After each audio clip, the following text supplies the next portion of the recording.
Halo sahabat baku hantam. Viral lagi, gembar-gembor kasus besar di Indonesia. Simak penjelasannya. Publik tengah digemparkan oleh kasus pabrik uang palsu yang diduga beroperasi di Universitas Islam Negeri UIN, Alauddin Makassar. Kasus ini menjadi sorotan setelah mencuatnya dugaan keterlibatan Anar Salahuddin Sampetoding, seorang tokoh yang disebut-sebut sebagai otak di balik sindikat tersebut. Namun, perhatian publik semakin memanas setelah nama mantan Kepala Divisi Profesi dan Pengamanan, Kadif Propam, Polri, Ferdy Sambo, turut terseret dalam pusaran kasus ini. Anar Salahuddin, atau yang akrab disapa S, disebut memiliki hubungan kekerabatan dengan Ferdy Sambo. Hal inilah yang menjadi titik awal kecurigaan keterlibatan ex-Kadif Propam Polri itu. Meski hingga kini belum ada pernyataan resmi dari pihak penyidik terkait keterlibatan Ferdy Sambo, dugaan ini cukup menjadi perhatian publik. Ferdy Sambo sendiri sebelumnya terjerat kasus besar di internal Polri, yang membuatnya dipecat dari institusi tersebut.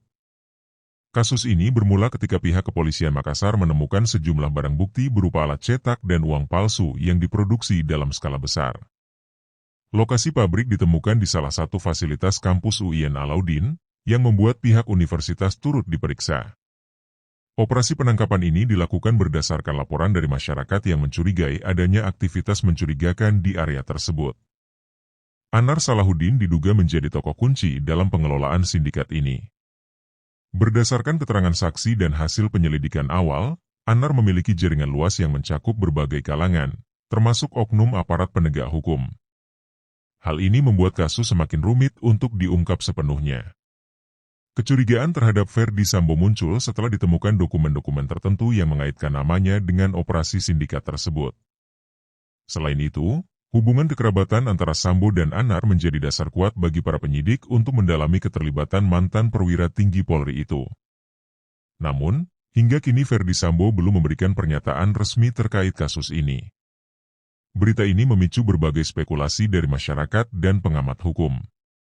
Banyak pihak mendesak agar kasus ini diusut tuntas tanpa pandang bulu, termasuk jika ada keterlibatan oknum polisi aktif maupun mantan perwira tinggi. Kasus ini harus dijadikan momentum untuk memperbaiki citra penegak hukum di mata masyarakat, diujar seorang pengamat kriminal. Pihak UIN Alauddin Makassar turut memberikan pernyataan terkait kasus ini. Mereka menegaskan bahwa institusi kampus sama sekali tidak terlibat dalam aktivitas ilegal tersebut. Kami akan bekerja sama penuh dengan pihak kepolisian untuk mengungkap kasus ini, diujar salah satu pejabat universitas. Dalam penyelidikan awal, polisi menemukan bahwa sindikat yang dikendalikan oleh Anar Salahuddin Sampetoding menggunakan pola yang cukup canggih. Proses produksi uang palsu dilakukan dengan alat-alat modern yang diduga dibeli dari luar negeri.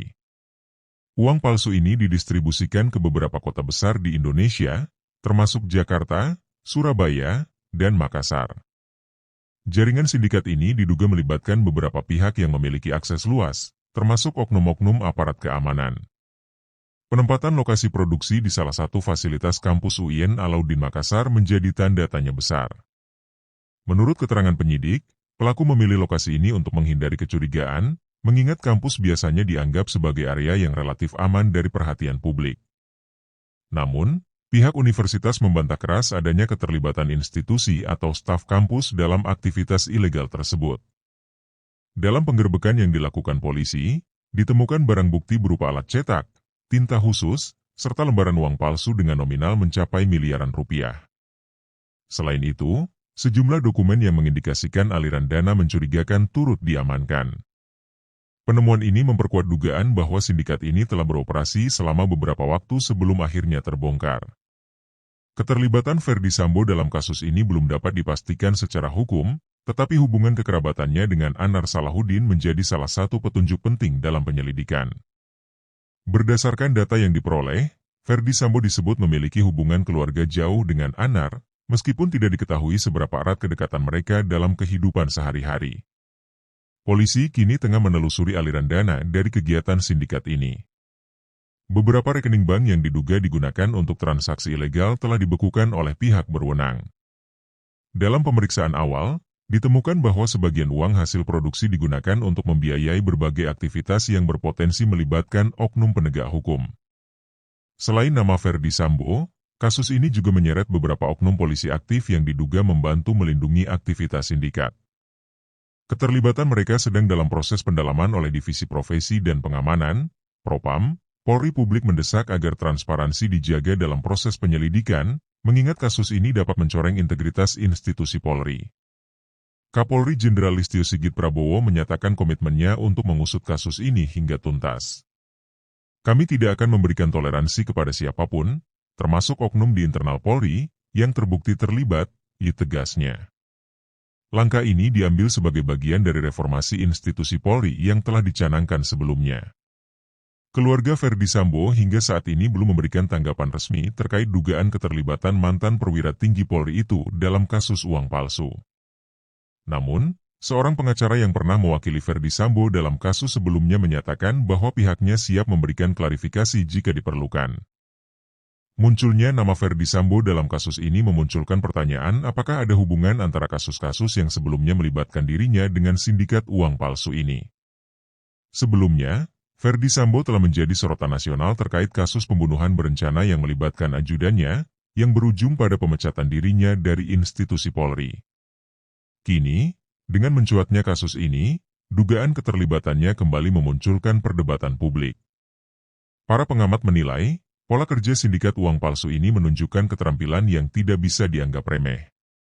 Hal ini menimbulkan dugaan bahwa mereka memiliki akses terhadap informasi dan teknologi canggih, yang kemungkinan hanya dimiliki oleh pihak-pihak tertentu dengan jaringan luas. Dugaan inilah yang akhirnya menyeret nama Ferdy Sambo dalam pusaran kasus ini, meski belum ada bukti langsung yang menguatkan keterlibatannya. Berbagai tokoh masyarakat dan akademisi memberikan tanggapan keras terhadap kasus ini. Mereka mengecam keras aktivitas ilegal yang melibatkan fasilitas pendidikan. Ini adalah pukulan telak bagi dunia pendidikan kita. Kampus seharusnya menjadi tempat yang steril dari segala bentuk kejahatan, ujar seorang dosen senior dari Makassar.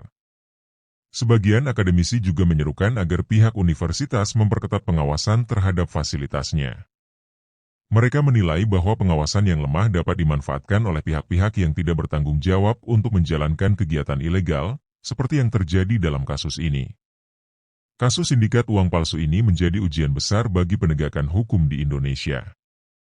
Keterlibatan nama-nama besar, termasuk kemungkinan keterlibatan mantan pejabat tinggi Polri, membuat publik khawatir akan adanya intervensi atau pengaruh politik dalam proses hukum. Oleh karena itu, berbagai pihak mendesak agar penanganan kasus ini dilakukan secara transparan dan akuntabel. Kapolda Sulawesi Selatan telah berjanji untuk mengusut tuntas kasus ini tanpa pandang bulu. Kami tidak akan ragu untuk mengambil tindakan tegas terhadap siapapun yang terbukti bersalah, baik itu pelaku utama maupun pihak-pihak yang terlibat secara tidak langsung, tegasnya dalam konferensi pers terbaru. Kasus ini juga memicu gelombang protes dari masyarakat sipil yang menuntut transparansi penuh. Beberapa organisasi masyarakat sipil bahkan berencana untuk mengajukan pengawasan independen terhadap proses hukum kasus ini. Mereka berpendapat bahwa keterlibatan nama-nama besar seperti Ferdy Sambo membutuhkan perhatian ekstra agar tidak terjadi manipulasi dalam proses hukum. Polri telah menginstruksikan Divisi Propam untuk melakukan penyelidikan internal terkait dugaan keterlibatan oknum polisi dalam kasus ini. Penyidik Propam menyatakan bahwa pemeriksaan akan dilakukan secara menyeluruh, termasuk terhadap semua personel yang disebut-sebut memiliki hubungan dengan sindikat uang palsu ini. Publik pun menunggu hasil penyelidikan ini dengan penuh harap, mengingat kasus serupa di masa lalu seringkali berakhir tanpa kejelasan. Ini adalah kesempatan bagi Polri untuk menunjukkan bahwa reformasi institusi benar-benar berjalan, ujar seorang pengamat hukum. Kasus sindikat uang palsu ini tidak hanya mencoreng nama institusi pendidikan dan penegak hukum, tetapi juga berpotensi memberikan dampak besar terhadap perekonomian. Bank Indonesia, BI, telah menyatakan bahwa peredaran uang palsu dalam skala besar dapat mengganggu stabilitas keuangan, merusak kepercayaan masyarakat terhadap mata uang rupiah, dan memengaruhi iklim investasi di Indonesia. Menurut laporan awal, uang palsu yang diproduksi oleh sindikat ini memiliki kualitas yang mendekati uang asli, sehingga sulit dikenali oleh masyarakat awam. Polisi dan BI kini tengah bekerja sama untuk mengidentifikasi peredaran uang palsu tersebut dan menariknya dari masyarakat. Salah satu aspek yang mengejutkan dari kasus ini adalah penggunaan fasilitas kampus UIN Alauddin Makassar sebagai lokasi pabrik uang palsu. Pihak universitas, melalui juru bicara resminya, menyatakan bahwa mereka tidak mengetahui aktivitas ilegal tersebut dan menyatakan siap mendukung penyelidikan kepolisian. Namun, sejumlah pihak mempertanyakan bagaimana aktivitas sebesar itu bisa berlangsung tanpa sepengetahuan pihak kampus. Beberapa pengamat menilai bahwa lemahnya sistem pengawasan internal kampus menjadi celah yang dimanfaatkan oleh sindikat untuk menjalankan operasinya. Kasus ini juga memberikan tekanan besar kepada penegak hukum. Dengan terseretnya nama Ferdy Sambo dan dugaan keterlibatan oknum aparat, publik semakin kritis terhadap integritas penegakan hukum. Banyak pihak mendesak agar pengusutan kasus ini dilakukan oleh tim independen untuk memastikan tidak ada intervensi atau upaya melindungi pihak tertentu. Komisi Pemberantasan Korupsi, KPK, juga diminta untuk turut memantau alur kasus ini, terutama dalam penelusuran aliran dana yang terkait dengan aktivitas sindikat uang palsu tersebut. Beberapa pihak menilai bahwa keterlibatan lembaga anti korupsi dapat meningkatkan kepercayaan masyarakat terhadap penanganan kasus ini. Hingga saat ini, Ferdy Sambo dan pihak keluarganya belum memberikan tanggapan resmi terkait dugaan keterlibatannya dalam kasus ini. Namun, melalui pengacara yang pernah mendampinginya dalam kasus sebelumnya, Ferdy Sambo dikabarkan akan memberikan pernyataan setelah mendapatkan kejelasan dari penyelidikan pihak kepolisian. Mantan perwira tinggi Polri itu sebelumnya telah menjadi sorotan publik akibat kasus pembunuhan yang melibatkan ajudannya, yang berujung pada vonis hukuman berat.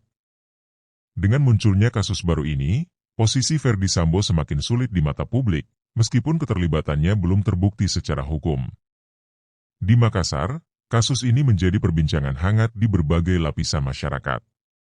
Beberapa kelompok masyarakat bahkan mengadakan aksi demonstrasi di depan kantor kepolisian setempat untuk menuntut transparansi dan keadilan dalam penanganan kasus ini. Mereka menilai bahwa penyelidikan kasus ini akan menjadi tolak ukur keseriusan aparat dalam memberantas kejahatan yang melibatkan oknum berpengaruh. Media massa memegang peranan penting dalam pengungkapan kasus ini. Berbagai laporan investigasi yang diterbitkan oleh media telah membantu masyarakat memahami skala dan kompleksitas sindikat uang palsu tersebut. Namun, beberapa pihak juga mengingatkan agar media tetap berpegang pada prinsip objektivitas dan tidak terlalu cepat menarik kesimpulan terkait keterlibatan pihak tertentu, termasuk Ferdy Sambo. Pihak UIN Alauddin Makassar kini tengah berupaya memulihkan nama baik institusinya yang tercoreng akibat kasus ini. Rektor universitas telah membentuk tim internal untuk menyelidiki bagaimana fasilitas kampus bisa dimanfaatkan untuk kegiatan ilegal tanpa sepengetahuan pihak universitas. Kami berkomitmen untuk menjadikan kasus ini sebagai pelajaran penting dalam memperkuat pengawasan internal, ujar Rektor UIN Alauddin dalam sebuah konferensi pers. Penyelidikan yang dilakukan oleh kepolisian bersama Pusat Pelaporan dan Analisis Transaksi Keuangan, PPATK, kini berfokus pada pelacakan aliran dana yang dihasilkan oleh sindikat uang palsu ini. Berdasarkan temuan awal, sindikat tersebut diduga menggunakan sejumlah rekening bank untuk mencuci uang hasil kejahatan. Rekening-rekening ini terdaftar atas nama individu yang berbeda-beda, beberapa di antaranya terkait langsung dengan Anar Salahuddin Sampetoding. Polisi juga menemukan adanya indikasi bahwa sebagian dana tersebut digunakan untuk mendanai kegiatan tertentu yang berkaitan dengan pejabat publik. Meski belum ada bukti konkret yang menunjukkan keterlibatan Ferdy Sambo dalam pengelolaan dana ini, dugaan hubungan antara Sambo dan Anar membuat penyidik tidak menutup kemungkinan adanya peran Ferdy Sambo dalam proses pencucian uang tersebut. Salah satu temuan mengejutkan dari penyelidikan ini adalah dugaan bahwa sindikat ini mendapatkan perlindungan dari sejumlah oknum polisi aktif. Perlindungan ini mencakup pengamanan terhadap lokasi produksi, serta peringatan dini jika ada operasi penggerbekan. Divisi Propam Polri telah memanggil beberapa personel untuk diperiksa, termasuk mereka yang diketahui pernah memiliki hubungan kerja dengan Ferdy Sambo. Ini bukan hanya tentang melindungi hukum, tetapi juga memulihkan kepercayaan publik terhadap institusi Polri, ujar seorang pengamat hukum. Ia menegaskan bahwa keterlibatan aparat dalam kasus ini, jika terbukti, akan menjadi tamparan keras bagi upaya reformasi di tubuh kepolisian. Sindikat ini diduga memiliki jaringan distribusi yang tersebar di berbagai kota besar di Indonesia. Modus operandi mereka adalah menyelundupkan uang palsu melalui jasa ekspedisi dan menjualnya kepada kelompok kriminal lain dengan harga di bawah nilai nominal. Uang palsu tersebut kemudian diedarkan ke masyarakat, terutama di wilayah pedesaan, di mana pengawasan terhadap uang tunai seringkali lebih lemah. Menurut sumber internal, uang palsu ini memiliki kualitas yang sangat baik, bahkan sulit dibedakan dari uang asli tanpa menggunakan alat khusus. Bank Indonesia kini memperingatkan masyarakat untuk lebih waspada terhadap peredaran uang palsu dan telah meningkatkan upaya sosialisasi terkait cara mengenali uang asli. Nama Ferdy Sambo yang kembali muncul dalam kasus ini menjadi sorotan tajam dari publik. Meskipun keterlibatannya belum terbukti, banyak pihak mendesak agar polisi tidak ragu untuk menyelidiki semua kemungkinan tanpa memandang status atau jabatan seseorang. Keadilan harus ditegakkan. Jika benar Ferdy Sambo terlibat, maka hukum harus diberlakukan sama kepada semua pihak, diujar seorang aktivis hukum di Jakarta. Kasus ini juga memunculkan kembali perdebatan tentang reformasi di institusi Polri, terutama terkait mekanisme pengawasan terhadap mantan pejabat yang memiliki pengaruh besar. Banyak pihak menilai bahwa reformasi ini hanya akan berhasil jika institusi mampu menunjukkan keberanian dalam menindak semua pihak yang terlibat dalam kejahatan, termasuk mantan perwira tinggi seperti Ferdy Sambo. Keterlibatan fasilitas kampus UIN Alauddin Makassar dalam kasus ini memberikan dampak serius terhadap reputasi dunia pendidikan Indonesia. Beberapa mahasiswa UIN menyatakan rasa kecewa mereka terhadap bagaimana kampus mereka bisa dimanfaatkan untuk aktivitas ilegal. Kami berharap pihak universitas melakukan introspeksi dan memperbaiki sistem pengawasan agar kejadian seperti ini tidak terulang, diujar seorang mahasiswa yang diwawancarai media lokal. Selain itu, kasus ini memunculkan diskusi tentang pentingnya pengawasan yang lebih ketat terhadap penggunaan fasilitas pendidikan di Indonesia. Beberapa ahli pendidikan menyarankan agar pemerintah memberikan panduan yang lebih jelas terkait keamanan dan pengawasan fasilitas kampus, terutama di universitas negeri. Pihak kejaksaan telah memastikan bahwa Anar Salahuddin Sampetoding akan segera menjalani sidang perdana atas kasus ini. Dalam dakwaan awal, ia akan dijerat dengan pasal-pasal terkait pemalsuan uang dan pencucian uang, yang ancaman hukumannya mencapai 20 tahun penjara. Penyidik juga tengah mempertimbangkan untuk memasukkan pasal terkait kejahatan terorganisir, mengingat skala besar operasi sindikat ini. Sidang ini akan menjadi salah satu momen yang paling dinanti oleh publik, mengingat potensi pengungkapan fakta-fakta baru yang bisa mengaitkan pihak-pihak lain, termasuk Ferdy Sambo, dalam kasus ini.